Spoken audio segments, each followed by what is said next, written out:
السلام علیکم ورحمۃ اللہ وبرکاتہ. کیا حال ہے سب کا؟ الحمد للہ. نحمده ونصلی علی رسولہ الکریم. اما بعد فاعوذ باللہ من الشیطان الرجیم. بسم اللہ الرحمن الرحیم. رب اشرح لی صدری ویسر لی امری واحلل عقدۃ من لسانی یفقہوا قولی. آج کا دن تھوڑا سا جائزہ لینے کا دن ہے. قرآن مجید بھی مکمل ہو رہا ہے، رمضان بھی اپنے آخری عشرے میں ہے اور اختتام کی طرف ہم سب جا رہے ہیں. تو ایسے میں ہم سب کو اپنا محاسبہ کرنا چاہیے، اپنا جائزہ لینا چاہیے کہ ہم کہاں کھڑے ہیں. کیا یہ رمضان ہمارے اندر تبدیلی لانے کا ذریعہ بنا ہے؟ اس کا جواب ہمیں کسی انسان کو نہیں دینا، یعنی آپ نے مجھے نہیں دینا کہ ہاں میرے اندر کوئی چینج آیا ہے یا نہیں آیا، کیونکہ آئی ایم نتھنگ. میں آپ کو کیا دے سکتی ہوں سوائے ایک شاباش کے، اور اس کی بھی کیا ویلیو ہے.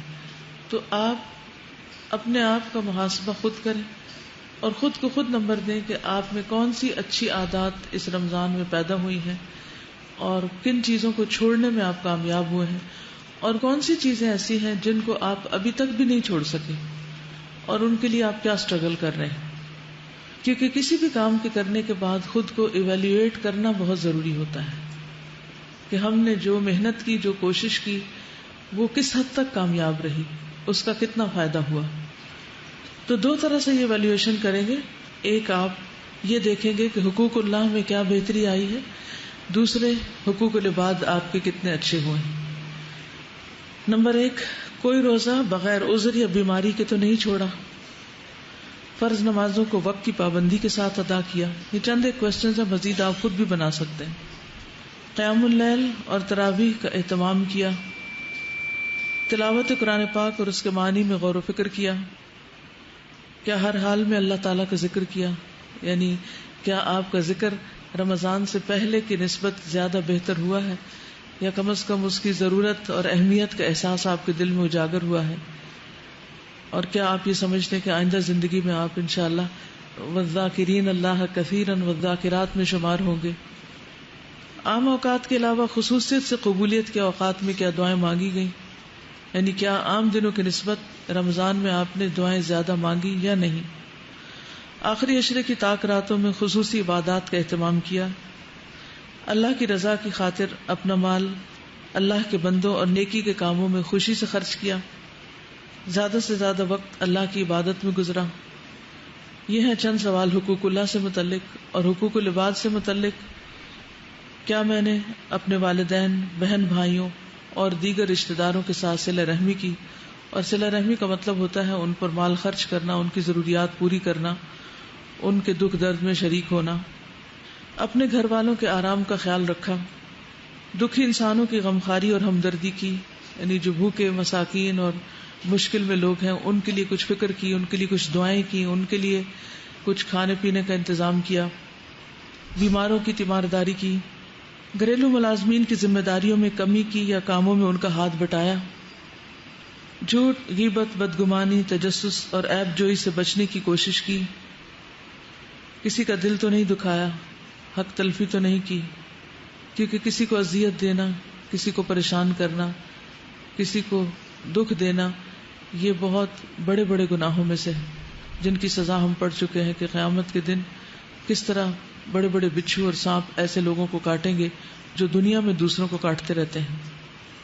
مشکلات اور مصائب پر صبر و تحمل سے کام لیا، یعنی اگر کسی نے آپ کو تنگ کیا تو آپ نے اس پر جوابی ری ایکشن ویسا نہیں کیا جیسے اس نے آپ کے ساتھ زیادتی کی یا بد اخلاقی برتی. اور آپ نے یہ پڑھا کہ انما اشکو بثی وحزنی الی اللہ. سلام میں پہل کرنا شروع کیا، کیا ہر ایک کو مسکرا کر ملتی ہوں. اور سب سے آخر میں یہ کہ رمضان کا مقصد تقوی کا حصول، کیا اس میں کامیابی ہوئی، یعنی میرے اندر اللہ کا ڈر کتنا پیدا ہوا.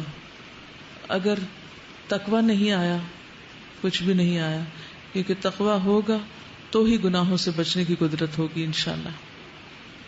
السلام علیکم. میں یہ کہنا چاہ رہی ہوں کہ یہ سننے کے بعد ہمارے اندر تبدیلی تو آتی ہے، ہم اس پہ عمل کرنے کی بھی کوشش کرتے ہیں، لیکن جیسے جیسے وقت گزرتا ہے یا ایک دن کا بھی وقفہ آ جاتا ہے تو ہمارے اعمال، ہماری وہ عادات جو ہم چھوڑنا چاہتے ہیں وہ واپس اسی طرح سے آ جاتی ہیں اور اس میں مستقل مزاجی اور استقامت نہیں رہتی ہے. جی، اس کے لیے 3-4 چیزیں کرنے کی ضرورت ہے. سب سے پہلے تو مستقل مزاجی کے لیے دعا، کہ اللہ سبحانہ وتعالی ہمیں جما کے رکھے ہدایت کے راستے پر، دین میں ترقی کے راستے پر. دوسری بات یہ ہے کہ میک اے چیک لسٹ، کہ آپ اپنے اندر کیا کیا لانا چاہتے ہیں. ایک تو یہ چیک لسٹ بنی ہوئی ہے شہر رمضان میں، اس کے علاوہ کوئی اور چیزیں جو آپ کی پرسنل ہو وہ آپ چیک لسٹ بنائیں، اور ہر ہفتے ایک دن کم از کم رکھیں اسی طرح اپنا محاسبہ کرنے کا. تیسری چیز یہ ہے کہ علم کی مجلسوں سے جڑے رہیں. قرآن پاک رمضان میں نازل تو ہوا ہے، لیکن صرف رمضان کے لیے نہیں نازل ہوا، سارے سال کے لیے ہے. تو اگر آپ اس کے ساتھ تعلق قائم رکھیں گے انشاءاللہ تو آپ کو یہ مسلسل سیراب کرتا رہے گا اور صفائی کرتا رہے گا. یہ آپ کے اندر جاتا رہے گا تو اندر کی امپیورٹیز جو ہیں وہ باہر نکلتی رہیں گی. اگر قرآن سے تعلق نہیں رہا تو واقعی پھر واپس پلٹنے کا بہت ڈر ہے. چوتھی چیز، اچھی صحبت، اچھے دوست، اچھی کمپنی، کیونکہ ان سے انسان بہت کچھ سیکھتا ہے، انسان کو انسپریشن ملتی ہے، انسان کو تقویت ملتی ہے. تو اس کا بہت اہتمام کرنا ہے. استقامت جو ہے یہ واقعی بہت ضروری ہے اور اس کے بغیر گزارا نہیں، ورنہ یہ کہ انسان پہلے سے بھی زیادہ بدتر ہو جاتا ہے جب ایک چیز جاننے کے بعد پھر انجان بنتا ہے. تو اس کے لیے کیا کیا کرنا ہے آپ نے؟ نمبر 1 دعا، اور نمبر 2 محاسبہ چیک لسٹ، نمبر 3 علم کی مجلسوں سے کنیکشن، رابطہ برقرار رکھنا ہر قیمت پر. ہر قیمت پر کچھ بھی اس کو اپنی زندگی میں ایسے ہی شامل کر لیں جیسے کھانا پینا شامل کیا ہوا آپ نے، یا کوئی اور آپ کی زندگی میں اہم ترین چیز ہے کہ اس کے بغیر آپ کا گزارا نہیں، کیونکہ اس کا تعلق ہماری آخرت سے ہے اور بہت ضروری ہے کہ ہماری آخرت سنورے. چوتھی چیز اچھی صحبت، اچھے دوست. آپ بھول جائیں تو وہ آپ کو یاد دہانی کرائیں، اور جب آپ غلط کرنے لگے تو آپ کو روک بھی سکے، آپ کے ساتھ اتنی فرینکنس ہو کہ وہ آپ کو بتا سکیں کہ یہ صحیح ہے اور یہ نہیں، اور آپ ان کی بات سن کے مائنڈ بھی نہ کرتے ہیں. تو یہ سب چیزیں انشاءاللہ آپ کے لیے استقامت کا ذریعہ بنے گی. جی استاذہ، اب جو ہم نے پڑھا تھا چند دن پہلے کہ اللہ تعالیٰ کو قرض حسنہ دینے سے اللہ تعالیٰ ایک تو اس کا ڈبل اجر دیتے ہیں، بڑھا کر دیتے ہیں، دگنا دیتے ہیں، اور دوسرا چیز ہم نے پڑھی تھی کہ اللہ تعالیٰ احسان کے بدلے احسان اس دنیا میں بھی ہمیں دیتے ہیں. تو اس سے متعلق میں اپنا ایک تجربہ شیئر کرنا چاہوں گی کہ یکم رمضان سے میں نے ایک عادت اپنے لیے سیٹ کی تھی کہ اللہ تعالیٰ کو رات کے کسی ایک مخصوص حصے میں قرض حسنہ دینا ہے، اور چاہے تھوڑی سی لیکن روز دینا ہے اور خفیہ دینا ہے. تو اس پہ الحمدللہ عمل ہوتا رہا. تو اس طرح ہوا کہ چند دن پہلے قرآن کی ایک آیت تھی کہ اپنے گھر والوں پہ خرچ کرنا چاہیے، تو اس پہ عمل کرنے کے لیے میں نے کچھ گفٹس لیے تو میرے پاس پیسے ختم ہو گئے. اور پھر میں نے عصر کی نماز میں اسی دن دعا کی، میں نے کہا اللہ تعالیٰ آپ سے پکارتی ہوں اور آپ ہی سے مانگ رہی ہوں، کسی اور سے نہیں مانگ رہی. اور پھر رات کو تہجد میں تھوڑی سی دعا مانگی، اتنی زیادہ نہیں مانگی لیکن تھوڑی سی مانگی. اور پھر میرے ذہن میں ایسے ہی خیال آیا کہ میری الماری میں ایک پاؤچ پڑا ہوا ہے، ایسے ہی چیک کر لوں شاید کہیں اس میں کچھ پیسے ہوں. اور جب اصل میں نے دعا مانگی تھی تو میں نے اللہ تعالیٰ سے کہا اللہ تعالیٰ 300 روپے کی ضرورت ہے، لیکن اگر 500 کا نوٹ ہو گیا تو زیادہ اچھی بات ہوگی، اور اگر آپ چاہیں تو اس سے زیادہ دے سکتے ہیں. لیکن اتنا زور نہیں دیا، لیکن ایسے ہی خیال آیا. اور پھر رات کو مجھے پاؤچ چیک کرنا یاد نہیں رہا، اور صبح پھر سحری کے بعد جب میں نے کھولا تو یقین جا رہا ہے کہ 1500 روپیہ پڑا ہوا تھا.